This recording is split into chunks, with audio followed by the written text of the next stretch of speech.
नमस्कार दोस्तों, स्वागत है आप सबका आज के सेशन ऑफ टारगेट 2022 में। सबसे पहला जो आर्टिकल जिसको हम लोग ज्योग्राफी ऑप्शनल के टॉपिक से रिलेट करने वाले हैं वह है एक सैंड के ऊपर आर्टिकल। नाउ था बेसिकली टॉपिक था नेक्स्ट जियोपॉलिटिकल कॉन्फ्लिक्ट जो है वो सैंड के ऊपर होगा। देखो आज तक हम लोगों ने क्या पढ़ा है, दैट यूजुअली जो पढ़ा है दैट हाँ अगर जो वर्ल्ड वॉर 3 हुआ तो वाटर के ऊपर होगा, है ना, यही देखा है ना। बट इन आर्टिकल्स में अच्छे से एक्सप्लेन किया गया था दैट सैंड के ऊपर आने वाला जियोपॉलिटिकल कॉन्फ्लिक्ट कैसे हो सकता है। ना ध्यान दीजिएगा, जब भी मैं वाटर का बात करता हूं राइट, तो इसका मतलब क्या, वाटर की स्कार्सिटी हो रही है ना, वाटर की अवेलेबिलिटी दुनिया में घट रही है, इसीलिए दुनिया भर के लोग कहीं ना कहीं ये जियोपॉलिटिकल एनालिस्ट जो है वो बोल रहे हैं दैट वाटर के ऊपर लड़ाई हो सकती है या फिर कॉन्फ्लिक्ट हो सकता है आने वाले समय में, जो कि बहुत समय देखा भी जाता है स्मॉल स्केल या फिर लार्ज स्केल में। ठीक है, अब सैंड के ऊपर भैया ये क्या बोल रहा हूं यार, सैंड के ऊपर भी क्या इज पॉसिबल?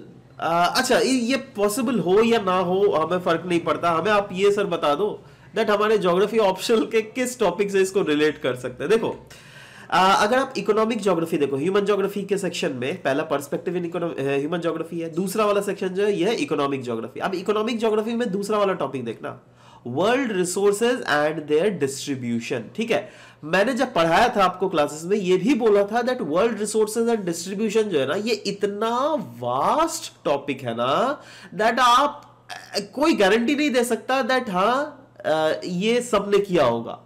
ये मैं गारंटी टॉपर से टॉपर को उठा के बैठा दो, मैं ऐसा क्वेश्चंस, क्योंकि वर्ल्ड रिसोर्सेज यार, रिसोर्सेज आर अनलिमिटेड। आप क्या पकड़ोगे, आप नेचुरल रिसोर्स पकड़ोगे, मैन मेड रिसोर्स पकड़ोगे या क्या रिसोर्स पकड़ोगे? आप नेचुरल रिसोर्सेज में भी हम लोग यूजुअली फॉसिल फ्यूल्स को कंसीडर करते हैं, है ना। अब क्या आपने कभी सोचा भी होगा दैट सैंड को भी कभी ना कभी हमें पढ़ना पड़ेगा as a natural resource, right? कब कोई किसी ने नहीं सोचा होगा, है ना। बट इन आर्टिकल्स में तो अपन देख रहे हैं दैट सैंड को कैसे लेकर कहा जा रहा है दैट आने वाले समय में इसके ऊपर जियोपॉलिटिकल कॉन्फ्लिक्ट्स भी हो सकता है। अच्छा कैसे, इसकी पहले तो मैं आपको एसेंस बताता हूं दैट क्यों हम लोग ऐसा बोल रहे हैं। क्योंकि देखिए हम लोग जब भी सैंड, बालू, रेत के बारे में जब भी सोचे, सबसे पहला दिमाग जो हम सबसे पहले जो कंट्रीज हमें स्ट्राइक करते हैं वह है west Asian countries, basically Arabian countries, right. जैसे सऊदी हो गया, राइट, इजराइल हो गया, ये सब रीजन्स कुछ ऐसे जहां पर भैया रेत की तो बिल्कुल ही कमी नहीं है। बट यूएई है ना, मेजर जो रेत को इंपोर्ट करता है ना वो ऑस्ट्रेलिया से करता है। ठीक है, वैसे ही सऊदी मेजर जो इंपोर्ट करता है वो स्कॉटलैंड से करता है। समझ रहे हो, ध्यान से देखना, स्कॉटलैंड यहां पर है ना, इंग्लैंड के ऊपर। वैसे ही जो इजिप्ट जो है ना वो इंडिया से करता है। आप खुद सोचो, ये कंट्रीज यार, इन कंट्रीज के पास तो रेत की कमी होनी नहीं चाहिए। यहाँ पे सारा डेजर्ट है, यहाँ पर अरेबियन डेजर्ट है, रेत ही रेत है, क्या इन लोगों को क्यों जरूरत है? देखो अब रेत के भी कैरेक्टरिस्टिक्स होते हैं, रेत होने से वो रिसोर्स नहीं बन जाता ना। मैंने ध्यान दीजिएगा, जब एक रिसोर्स यूनिट पढ़ा रहा था आपको, मैंने एक वाटर बॉटल का एग्जांपल लिया था। मैंने क्या बोला था दैट एक वाटर बॉटल है, वाटर बॉटल अगर गिरा हुआ है घर में, ऐसे पड़ा हुआ है, कोई इस्तेमाल हो रहा है नहीं हो रहा है ना, तो that is not a resource for you. But वही वाटर बॉटल एकदम सड़ा हुआ, एकदम गिरा हुआ है रास्ते में, है ना, और आपको कहीं पर पानी नहीं मिल रहा है, आपको दिख रहा है दैट हाँ एक जगह पानी है, बट आपको एक कोई कंटेनर चाहिए उस चीज को निकालने के लिए, राइट। तो आपका वही जो रास्ते में गिरा हुआ पानी का बोतल है ना, वही आपके लिए एज अ रिसोर्स काम कर जाएगा। देख रहे हो, तो वही हम लोग पढ़ रहे हैं दैट एक बॉटल कभी किसी ऐसा पॉइंट ऑफ टाइम है जहां पर हमारे लिए वो रिसोर्स है, कोई एक ऐसा पॉइंट ऑफ टाइम है जिस टाइम में वो हमारे लिए रिसोर्स बिल्कुल नहीं है। समझ रहे हो, तो रिसोर्स किस चीज को कहते हैं ये ध्यान रखना, वो चीज जो क्या हमारे सस्टेनेंस के लिए कहीं ना कहीं इंपॉर्टेंट होता है, दैट इज रिसोर्स। ठीक है, अब जैसे मैंने बोला है दैट यहां पे इन रीजन्स में, अरब रीजन्स में तो बालू ही बालू की कमी नहीं है, बट स्टिल वो लोग क्यों इंपोर्ट कर रहे हैं दूसरे देशों से? ऐसा तो नहीं ना दैट हाँ दूसरे देशों से भी इंपोर्ट कर लो, बाद में हमारा देश से दूसरे लोग लेंगे, नहीं नहीं ऐसे नहीं है। देखो क्या है ना, बालू की भी कैरेक्टरिस्टिक्स होती है, जैसे मैंने बॉटल वाला एग्जांपल लिया वैसे बालू होता है। देखो जैसे डेजर्ट, थार डेजर्ट ले लो, सहारा डेजर्ट ले लो, राइट। डेजर्ट्स का बालू बिल्कुल कोई काम का नहीं होता। क्यों? क्योंकि देखो वहां पे एलियन इरोजन इतनी ज्यादा बेसिकली हवा के कारण इरोजन होता रहता है, तो इनका जो बालू का शेप हो जाता है ना वो स्फेरिकल टाइप ऑफ शेप हो जाता है। ठीक है, और वहीं पर जो बालू हमारे लिए इंपॉर्टेंट है वो स्फेरिकल शेप नहीं होना चाहिए। अगर वो बालू स्फेरिकल शेप का हो गया, ये क्या होता है सॉइल, ये बेसिकली रिगोलिथ्स होती है किस चीज की, अर्थ पार्टिकल्स की, जैसे जब रॉक्स टूट जाते हैं राइट, और वो धीरे धीरे जब चेंज हो जाती है then that converts into regolith, ठीक है। सो ये जो सैंड पार्टिकल्स है ना, ये गोल नहीं होना चाहिए। अच्छा, अब गोल सैंड पार्टिकल्स और ये जो गोल नहीं होता उस पे क्या डिफरेंस है, देखो अगर आप सोचो एक घर बना रहे हो राइट, घर में क्या आप ईटा दोगे राइट, उसके बाद बालू और सीमेंट के बीच में घोल देते हो ना जी, है यहां पे होता है ना, उसके बाद फिर एक दूसरा सा ईटा का ब्लॉक होता है ना, बीच में क्या आ जाता है फिर से ये बालू और सीमेंट का। अब देखो आप खुद सोचो, सीमेंट और बालू अगर मिला हुआ रहेगा ठीक है, और ये अगर गोल सा है राइट, तो गोल जब चीज हो गया ना स्फेरिकल शेप, तो वो फ्रिक्शनलेस हो जाता है, फ्रिक्शनलेस है ना।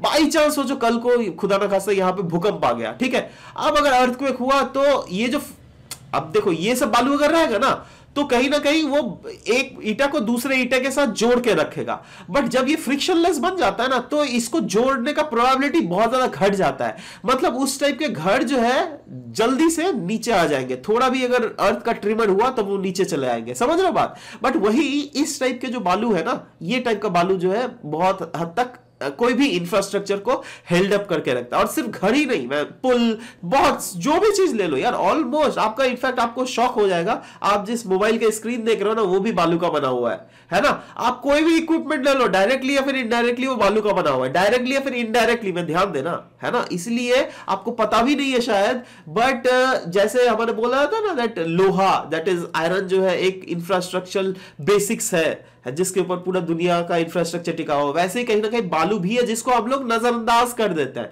बट यहां पर जियोपॉलिटिकल एनालिस्ट ये बोल रहा है दैट समय के साथ साथ जो है बालू का इंपॉर्टेंस बढ़ता रहेगा, बढ़ता रहेगा, बढ़ता रहेगा, और एक ऐसा समय आएगा जब इतना ज्यादा इंपॉर्टेंस बढ़ जाएगा दैट इज उसके ऊपर जियोपॉलिटिकल कॉन्फ्लिक्ट भी हो सकती है। मैं आपको बहुत सारे एग्जांपल्स लूंगा राइट।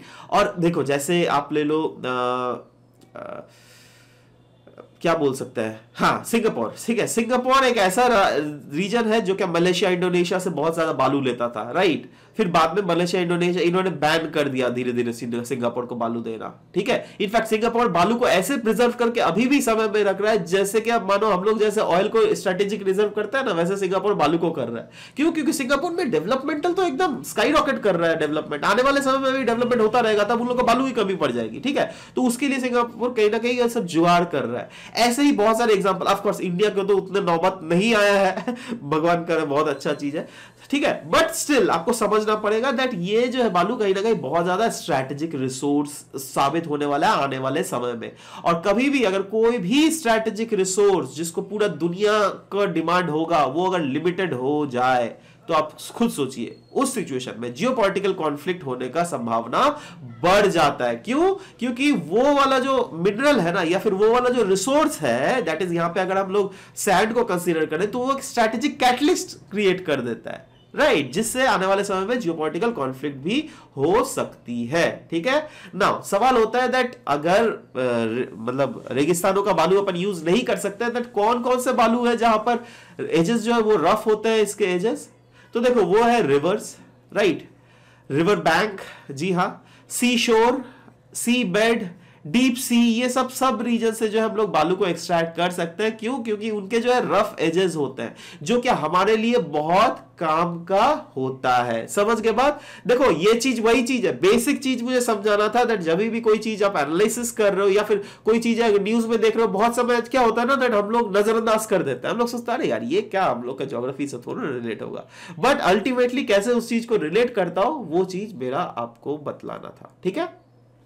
अच्छा दोस्तों, नेक्स्ट इश्यूज जो मैं यहाँ पर देख रहा था, एक वो है यूरोपियन यूनियन एक प्लान बना रही है जहाँ पर वो न्यूक्लियर एनर्जी को जो है ना वो एज अ ग्रीन एनर्जी घोषित कर देगी। इससे क्या होगा दैट उनके न्यूक्लियर इंफ्रास्ट्रक्चर में जो है इन्वेस्टमेंट भी आना स्टार्ट कर देंगे। तो कहीं ना कहीं इस आर्टिकल में लिखा हुआ था दैट हाँ इंडिया को भी शायद ऐसा कुछ करना चाहिए, of course which can be a very good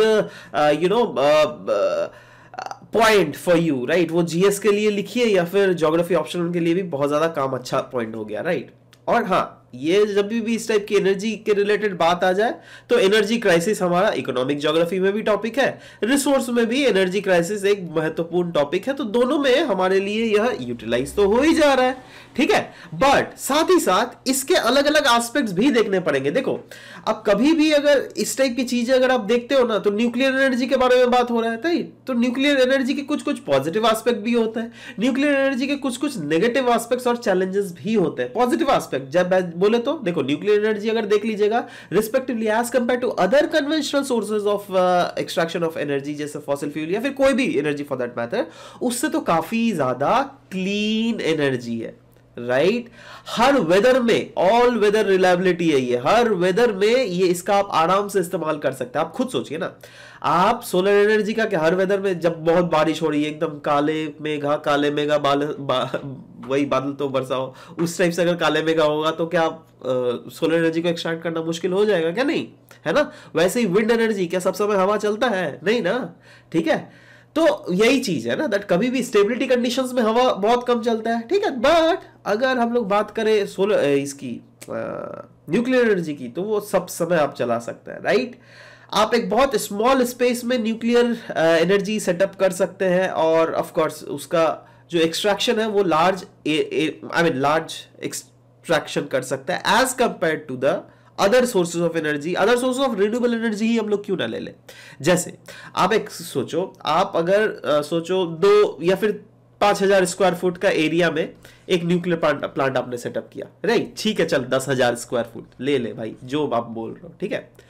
वहीं पर क्या आप 10,000 स्क्वायर फुट के एरिया में सोलर प्लांट या फिर विंड प्लांट को सेटअप करके उतना ही एनर्जी एक्सट्रैक्ट कर सकते हो? नहीं, राइट, है ना। तो देखो ये सब कुछ कुछ चीज है दैट स्मॉल स्पेस लेता है। वेस्ट भी क्रिएशन अगर देख लीजिएगा बहुत ही ज्यादा कम होता है। देखो अगेन वेस्ट क्रिएशन बहुत कम हो रहा है, ये तो इसके अच्छे वाला एस्पेक्ट आ गया, बट इसका नेगेटिव एस्पेक्ट भी तो है मेरे भाई।